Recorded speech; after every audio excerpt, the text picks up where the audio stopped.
वाल्मीकि धर्म का शरण बेनती है कि पावन मूल मंत्र का जाप किया जाएगा।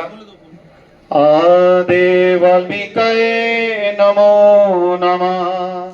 आदि वाल्मीकि नमो नमः। आदि वाल्मीकि नमो नमः।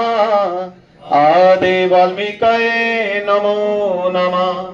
वाय अक्षर का वास है, लामे लोक परलोक।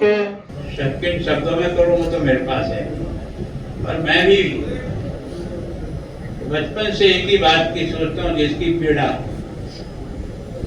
डिप्टी स्पीकर साहब ने कहा, जब आप इस समाज में प्रारंभ से ही दो धारणा बना दोगे तो निश्चित रूप से उसको समाज को समरसता में लाना कठिन हो जाएगा। और वास्तव में आपने ये जो कार्यक्रम है समरसता, समानता और सेवा, इन तीन बातों को लेकर के आपने अपने सब बंधुओं को एकत्र करने का प्रयास किया है। समरसता कब आएगी? जब समानता होगी। असमानता के बीच में समरसता आना बहुत कठिन पड़ता है।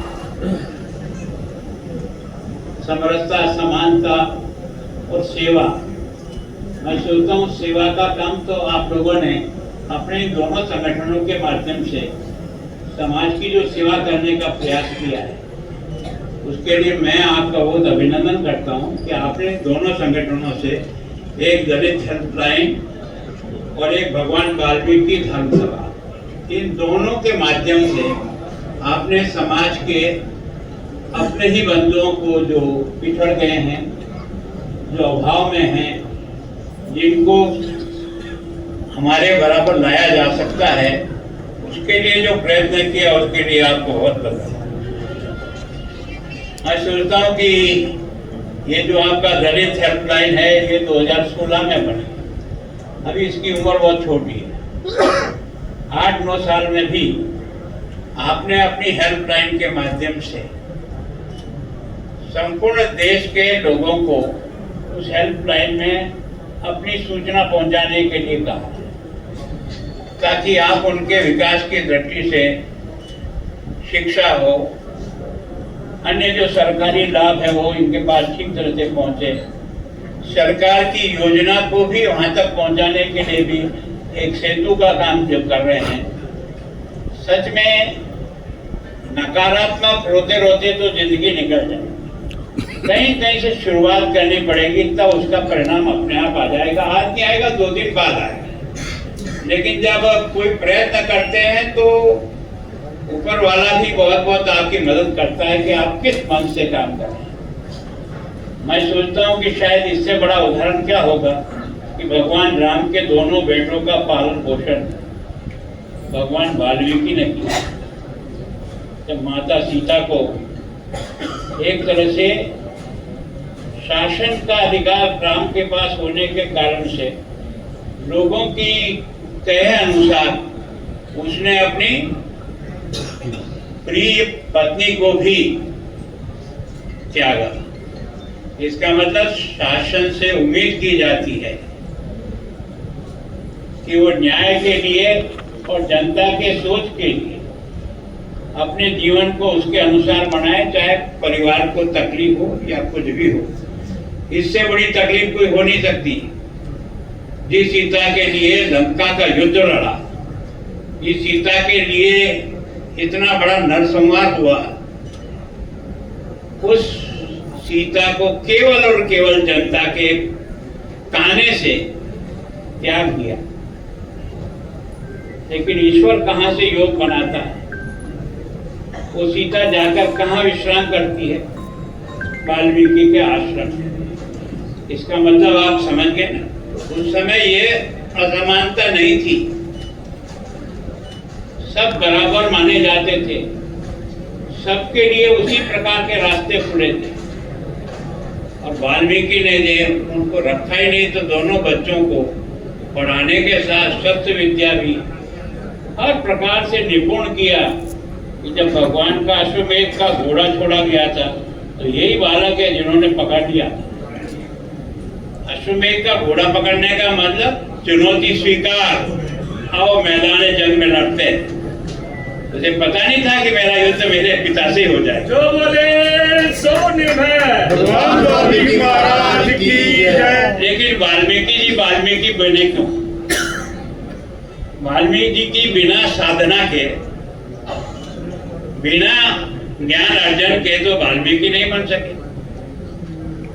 यहाँ कोई फर्क नहीं है, क्योंकि भगवान ने सबकी मशीन में एक से पुर्जे डाले हैं। भगवान राम के भी वही पुर्जे थे जो वाल्मीकि जी के अंदर थे। वाल्मीकि जी ने अपने आप को जिस ढंग से उठाया, भगवान राम ने भी अपने जीवन का हर परीक्षा को ठीक तरह से पार करते हुए निकले। वास्तव में मैं सोचता हूँ कि भगवान राम का ये जो जीवन है वो आप और मुझ तक पहुंचता ही नहीं अगर वाल्मीकि जी की इस रामायण की रचना संस्कृत में उनके द्वारा सबसे पहले नहीं की जाती तो। देखो, मैं समझना कि ये प्रोग्राम कटारिया जी का होना और रोहत जी का इसनों ऑर्गेनाइज करना, मैं समझना है कि इन्हां दी बहुत वड्डी समाज नूं देन है। क्योंकि साडे समाज में इस गल कोई शक नहीं, कोई दो रहमा नहीं, साडा समाज है सदियां तो पछड़िया होया और ये कुछ बीमारियां ऐसियां ने जड़ियां सदियां तो बड़ियां हुई ने। मैनू याद आ जदों मैं 69 सब तो पहली बार इलैक्शन जो लुधियाने लड़ी तो उस वेले शाम नूं 6 बजे तो बाद यकीन मन्निया जे कि मैं जिस भी अपने विहड़े विच जाना कोई बंदा मैनू टीटी बाऊ बने तो बगैर, शराब पीती तो बगैर कोई मिलता ही नहीं सी और सारे शराबी हुंदे सी। अज साडे ये कुछ जथेबंदियां ने इस समाज नूं इन्ना सुधारिया कि अगे नालों नशा बहुत घट होया। लेकिन ये जिहड़ी सरकार है, इन्हां सरकारां ने की कीता कि साडे बच्चिआं नूं फिर जिस खाई चों पहलों असीं निकले सी उसे खाई विच फिर इन्हां दियां कोशिशां दा सदका असीं फिर उत्थे डिग पए हां। अटवाल साहब शाम और दे टाइम चिट्टा देख सकते चिट्टा मेरा खास कहण तो इरादा वैसे तो मैं समझना पोस्त भी माड़ा, अफीम भी माड़ी, शराब भी माड़ी, लेकिन सब तो जे कोई माड़ा है तो वो भाई ये चिट्टा माड़ा है। चिट्टा जिस बंदे नूं लग जाए वो तो समझो उदों ही ਉਹਦੇ मतलब छुट्टी हुंदी आ ਜਦੋਂ इस संसार तो छुट्टी कर जाए। हाँ जी, की नाम है ਤੁਹਾਡਾ? नमस्कार जी, मेरा नाम रोहित सोनकर है जी।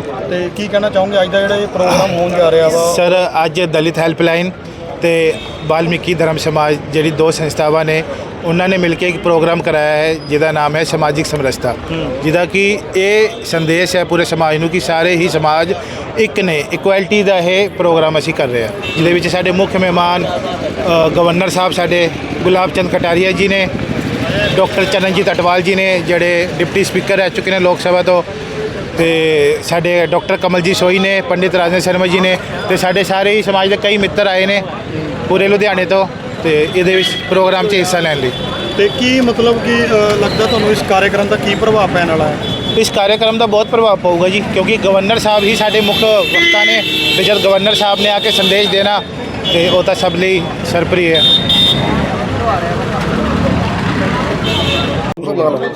ਅੱਜ ਲੁਧਿਆਣਾ 'ਚ ਸਮਾਜਿਕ ਸਮਰਸਤਾ ਦਾ ਇੱਕ ਕਾਰਜਕ੍ਰਮ ਕਰਾਇਆ ਗਿਆ।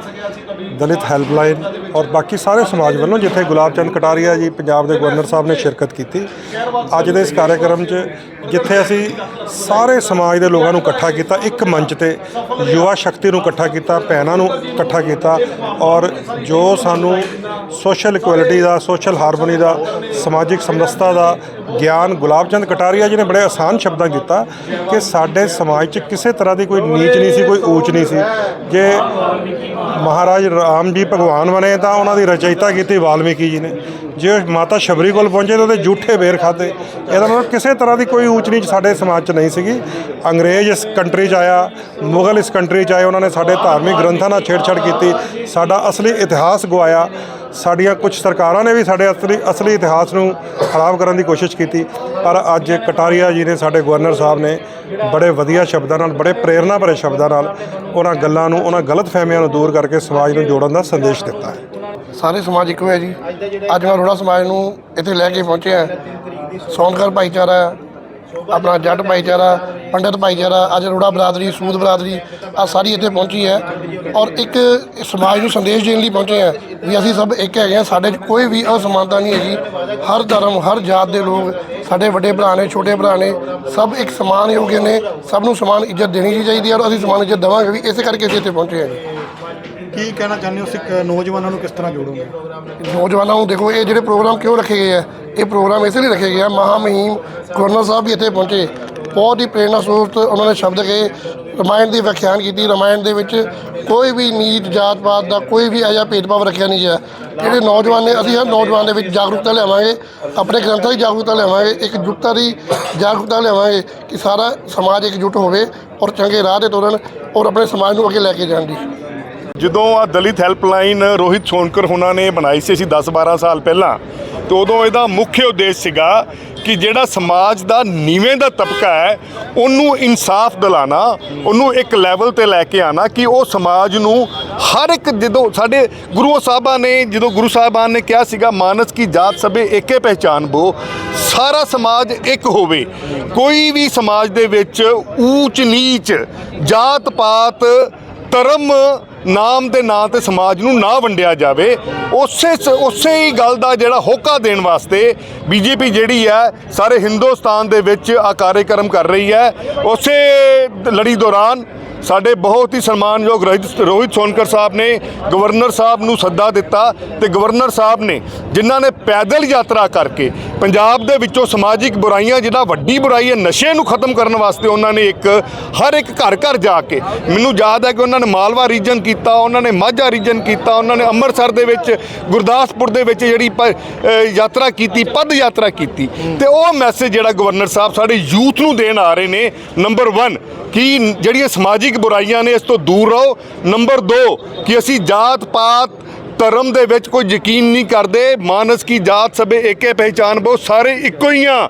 ਤੇ ਜਿਹੜਾ ਸਮਾਜ ਹੈ, ਜਿਹੜੇ ਸਾਡੇ ਨੌਜਵਾਨ ਨੇ, ਉਹਨਾਂ ਨੂੰ ਇੱਕ ਅੰਬੈਸਡਰ ਬਣਾ ਕੇ, ਸ਼ਾਂਤੀ ਦੂਤ ਬਣਾ ਕੇ, ਇੱਕ ਨਸ਼ਿਆਂ ਦੇ ਵਿਰੁੱਧ ਖੜਾ ਕਰਨ ਵਾਸਤੇ ਇੱਕ ਟੀਮ ਤਿਆਰ ਕੀਤੀ ਜਾ ਰਹੀ ਹੈ, ਜਿਹਦੀ ਅਗਵਾਈ ਦਲਿਤ ਹੈਲਪਲਾਈਨ ਕਰ ਰਹੀ ਹੈਗੀ ਹੈ। ਮੇਰਾ ਛੋਟਾ ਵੀਰ ਰੋਹਿਤ ਸੋਨਕਰ ਸਾਡੇ ਨਾਲ, ਸਾਡੇ ਬਹੁਤ ਹੀ ਸਨਮਾਨਿਤ ਅਟਵਾਲ ਸਾਹਿਬ ਜਿਹੜੇ ਡਿਪਟੀ ਸਪੀਕਰ ਨੇ ਲੋਕ ਸਭਾ ਦੇ, ਉਹ ਨਾਲ ਨੇ ਇਸ ਪ੍ਰੋਗਰਾਮ ਦੇ ਵਿੱਚ ਸਾਨੂੰ ਹੱਲਾਸ਼ੇਰੀ ਦੇਣ ਵਾਸਤੇ, ਸਾਨੂੰ ਬਲੈਸਿੰਗਸ ਦੇਣ ਵਾਸਤੇ। ਵਾਹਿਗੁਰੂ ਮਿਹਰ ਕਰੇ।